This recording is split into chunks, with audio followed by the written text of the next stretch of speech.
My name is Cecile Johnson, CEO of African Development Plan, and I'm here today as part of Global Cities Unity Community Outreach to keep you informed about issues affecting the Black community, and that require us to not only unite, but come up and be on one accord so we can find some solutions, right?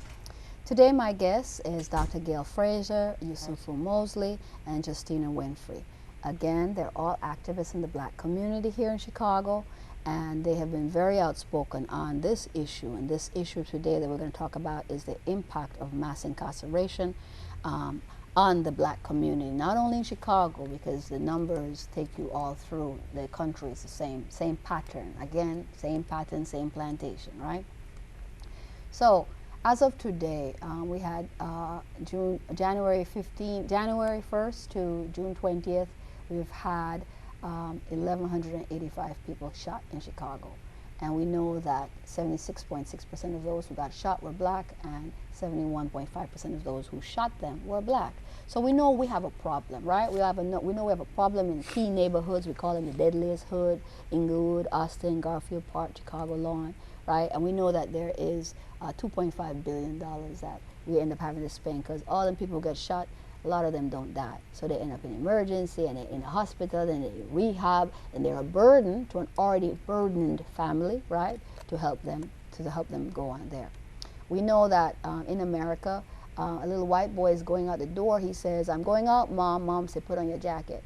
The Black boy said, he's going out the door. Mom said, "Put on your jacket, keep your hands in your shirt at all times, don't make any sudden moves, keep your mouth shut around the police, don't run, don't wear a hoodie, don't give them," and it's just a whole long list. So just imagine the psychological trauma that our children have to go through, because we live in the same America, but we have two different standards on how we have to raise our kids if we want them to come home. And even if they are perfect, they still end up sometimes under some, policeman's bullet. So in the state of Illinois, 500 in the United States this year so far, since January 15th, you've had 508 people killed nationwide by the police. And in Illinois, 11, and 5 of them were Black. Let me remind you, we're only 15% of the population, so we should not be 50% of those killed by the police. When it comes to Chicago juvenile arrests, 78% of the arrested are Blacks. Again, when we just looked at the data, we want to be fair. Our children are disproportionately being caught up in a whole lot of violence, and the violence have a lot to do with the lack of economic opportunity in our communities. Folks, we can't separate these things, okay? So when you look at all of the police district, it doesn't really matter. There's a chart that shows you it doesn't matter what percentage of the population we are in that district, we're always the majority of the people who are being arrested. When it comes to incarceration, we find that drug use, 70% of Illinois drug arrests happen in Cook County, and African American youth were overly represented in drug arrests, right? They're only 29.7% of Cook County. So that's Chicago is in Cook County. Cook County is in Illinois, right? So we're 29.7% of Cook County, and yet they are more of the arrests that happen.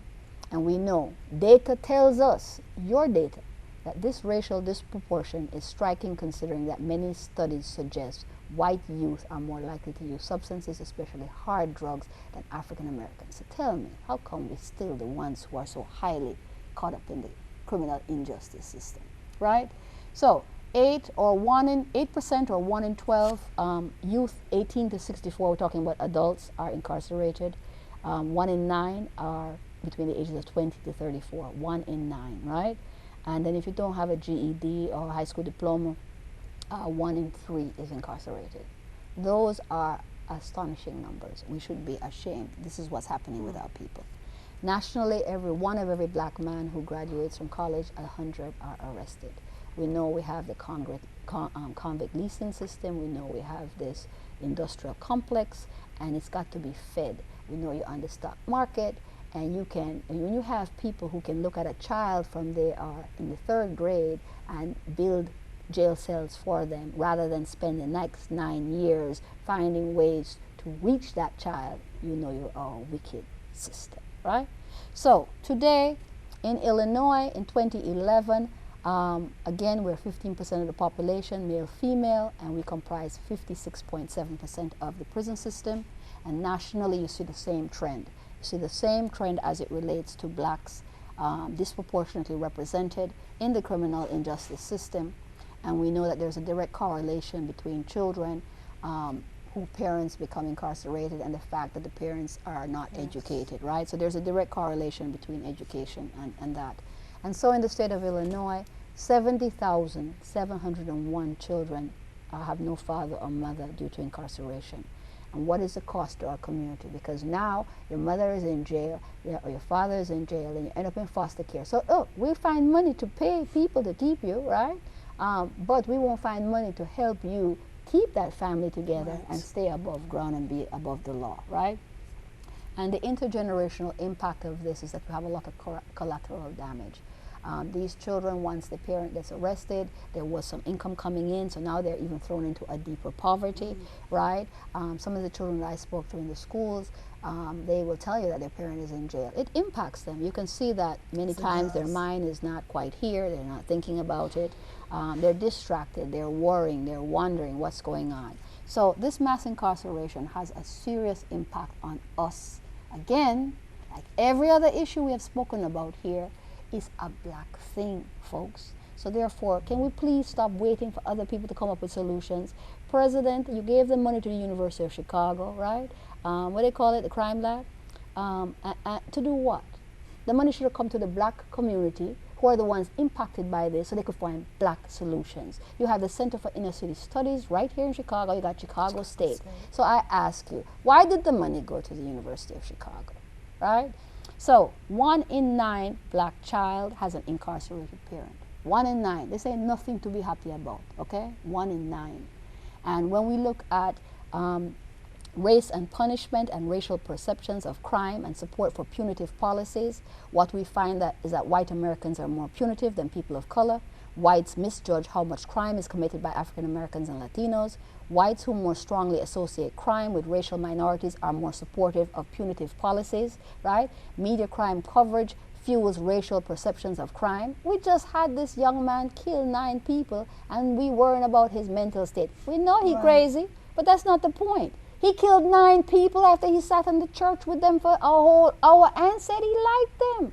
I don't know what he would do with you if he didn't like you, right? He would wipe out 9 people. That's crazy, right? But the media is already portraying him as a human being. Really, he did not behave very human in his actions. If he had been black, you would have heard a whole different type of thing, okay? The policeman arrested him and put on no handcuffs and give him a bulletproof vest. Really now? And you are lying, have a young girl, 14 years old, lying on the ground, and you're big old man, you have your foot in her back, oh, you're so manly. But this little boy with the 9mm killed 9 people and not even any handcuffs, right? Because you know what? Because you represent your thoughts and your ideas, and therefore this is your son. So come along, son, right? You probably say, job well done, right? Criminal justice practitioners also operate with and reinforce racial perceptions of crime, and racial perceptions of crime have distorted the criminal justice system. Racial perceptions of crime have undermined public safety. We ain't safer now, because if our community is falling apart and our violence levels are this high, and we are seeing a decrease in our life expectancy, we are seeing mental illness, and you've closed our mental institutions that used to handle some of that, and you're cutting back. Now we're in Illinois, and the budget is being jacked up, and services are being cut, and all this craziness. So, folks, we have a crisis. There is a study that shows when people, blacks versus white, who preferred crime reduction policies by race, this is the 2001 data, and it said that 58% of blacks wanted to see more money for education and job training versus 35% whites. Well, if you keep bombarding the white people and the white media with the message that all black people are criminals, then I guess they're going to feel that we shouldn't spend no more money on them. But guess what?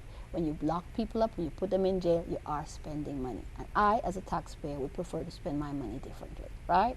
So today we have our panel here, Dr. Frazier, Yusufu, and Justina Winfrey. And Justina, I'm going to start with you this time, right? What do you think about the data that was just given, Everybody knows a member of a family who's been incarcerated and the impact it has on our community. And you are in the school system and you see the impact on the children. What do you think we need to be doing about all of this? We don't have enough of our clergy in place, clinical pastoral counselors to counsel our youth. The social workers or social behavioral counselors within the schools, there may be one or two, okay? And they're not there daily, they're there weekly. Well, when you have 900 plus students, plus their two parents, both parents may be in jail and the grandparent is raising them. Again, we get to the issue of having to meet the needs of that entire family. And when you're dealing with children who have parents transitioning out of prison, their needs are far greater because they have socio-emotional issues that have to be addressed that the schools are not prepared to address in a classroom of 30 to 35 when at least a quarter of those children are coming from the previous grade level and didn't move on to the next grade level. They have some programs in the schools that are to connect the incarcerated parent. But again, when you see these children who live with the grandparent, are being raised by another family member, and one or both parents are in the prison system right now. Again, the key thing is getting at the heart of where they are, how they feel. Giving them medication doesn't help. Saying that their behavior issues come from their upbringing, it's not good enough. Far too many children right now are being medicated because their parents are in jail, because they lack the love at home, because they lack the love at school. We have to get at the root of connecting those parents that are transitioning from the prison system. And I'll give you a perfect example. One of the schools on the west side, Spencer Technology Academy, opened 3 computer labs for the community so that parents who were transitioning from the prison system could work side by side with their child in that school. So while their child is on the other side, on the other floor of the building, going to class, that parent who just transitioned out of the prison system gets the opportunity to meet with a social worker. Not the social worker that works in the school, but an outside resource based on the collaboration of the parent resource and the community. But again, the school has to be receptive of these kinds of collaborative and capacity building partnerships so that we can address the needs of the children and their parents. Right. So Dr. Frazier, this weekend, through the Illinois Family African American Illinois Family Commission, you went down to the prison, juvenile prison. Can you tell us a little bit about what you saw? Sure.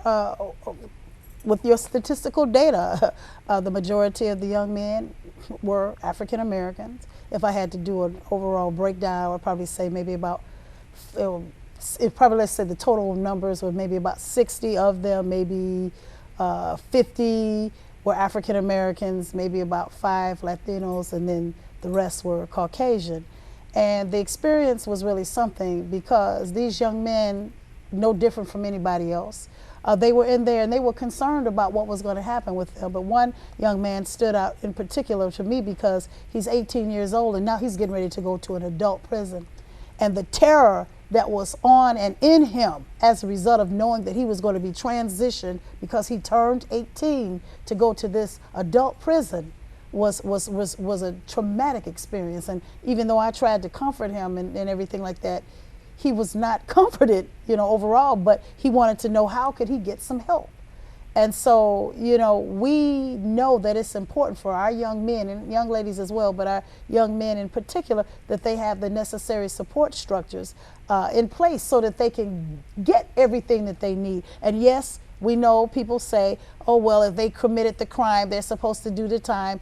And I always say that's a bunch of garbage, because we know that the majority of people who have criminal behaviors, not necessarily saying that they're African Americans. We're just the ones who get singled out as far as that. But these young men were in a desperate situation. One of them, I want to say he may have been about 18 years old.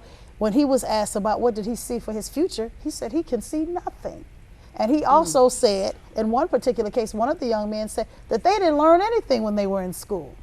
So, of course, we don't want to dump everything on the school, but if the school is set there and we see what the situations are pertaining to our communities and our families and helping our young people, we have to do that. And like you, I agree, the money should not be spent as far as just criminalizing them and putting them in institutions. The money should be spent as far as educating them properly, however education plays out. But we need to do whatever we can, and we should be in command of those dollars and structures to be able to say how we want the money spent. Okay. I want to say something. I know that Yusufu, I want you to talk a little bit about your experience and some of the things that you think we as a community can do for those who are incarcerated, the returning residents. We want to address the issue that when you're incarcerated and you're in another county, right? Census comes up and you get counted. Yeah. You get counted in that county, right? And that means what? That you're locked up under their control in a county where you are now counted in their numbers, which means you get what? More political representation and more apportionment as far as funding. But that money never trickles down to the people who actually created that effort, right? Because they are now included in numbers. Yet when they come out, guess where they end up? Right back in our communities. So what do you think about there being an effort to say that wherever your last address was, right? When you are incarcerated, should be your census address till you get out. Because when you get out, your community has already been stripped of you as a person, and I am so tired of seeing people come out of jail 20 years, DNA said it wasn't them. So that means that the killer, the murderer, the rapist was hanging out in community all along, right? But Joe was in jail for 20 years, okay? So we've lost 20 years of Joe's life, right? There's a data on the missing men, and we have what's about 37,000 here in Chicago. We have thousands, right? Missing to our community as fathers, as husbands, as lovers, right? As people who could have helped to have built some businesses, right? People who could have been leaders. So you've had some of this experience. Tell me. Well, I appreciate you asking, and if I understand you correctly, I did 22 years, 7 months, and 22 days in the Illinois Department of Corrections for police murder and wounding of several other officers in 1974. That's as detailed as I'm going to get. But having witnessed how the jail, Cook County Jail, Stateville Correctional Center, Menard Correctional Center, Shawnee Correctional Center, and Dixon Correctional Centers function, the first two were maximum security, so-called maximum security.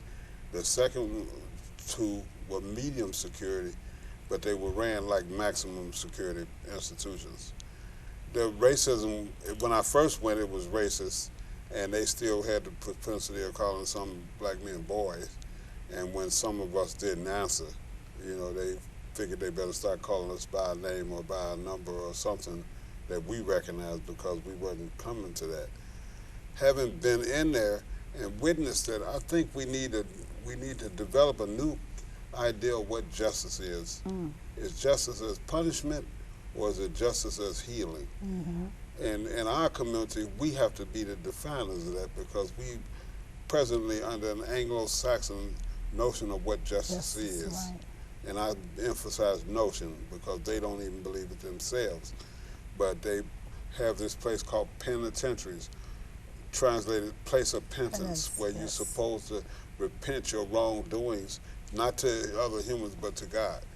And they had individual cells where you were supposed to do that. And you had books. The only book you had was the Bible, because you were supposed to be focusing in on that.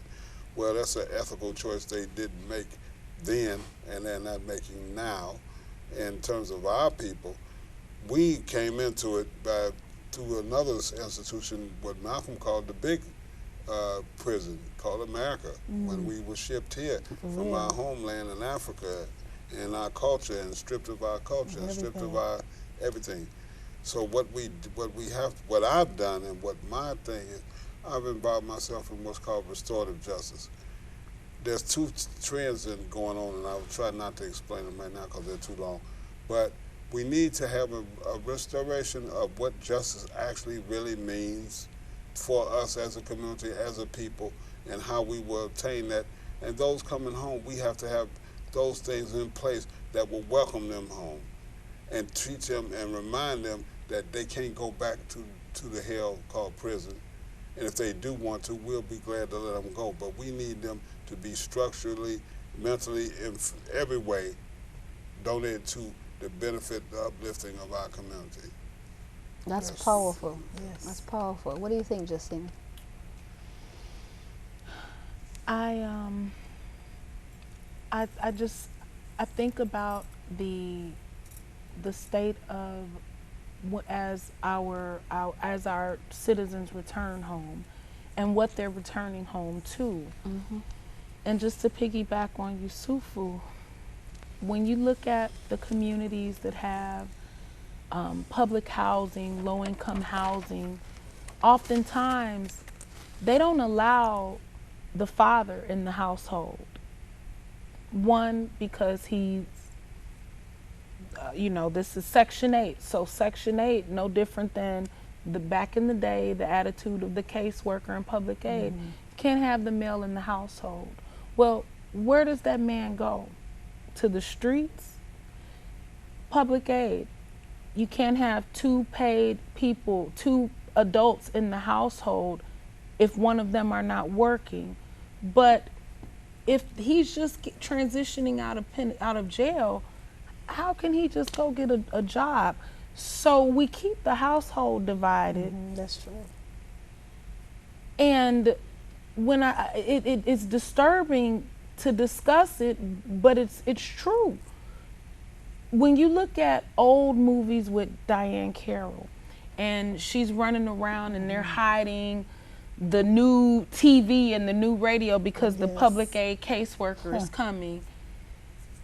And then you think about public housing and how you have government funding geared toward keeping people in dilapidated communities housed, but you give restrictions where you tell them you can't have the man in the household because he's, an ex-felon, or you can't have two people in the household because one isn't both are not working.